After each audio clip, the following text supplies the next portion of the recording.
GMC బాలయోగ్ గారు, మన Telugu Desam party ద్వారా గెలిచినటువంటి వ్యక్తి చంద్రబాబు నాయుడు గారు, దళితుల తాలూకు స్థానం అక్కడ ఉండాలి, అందరికంటే పైన ఉండాలి, వాళ్ళు శాసించే స్థానంలో ఉండాలని చెప్పి అప్పటి వరకు కూడా దళితుడు దేశానికి స్పీకర్ అయినటువంటిది లేదు.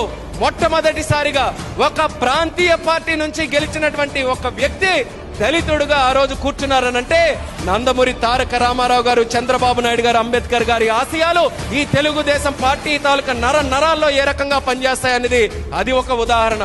ప్రతిభా భారతి గారిని మనం అసెంబ్లీలో స్పీకర్ గా చేసుకున్నాం.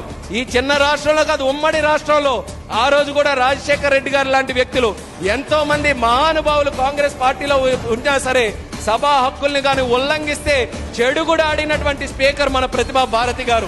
అటువంటి మంచి వ్యక్తుల్ని మనం ఉన్నతమైనటువంటి స్థానాల్లో మనం కూర్చొని పెట్టాం. ఆ కమిట్మెంట్ ఈ రోజు వరకు పోకుండా ఉంది. ఆ కమిట్మెంట్ తోనే చంద్రబాబు నాయుడు గారు పనిచేస్తున్నారు.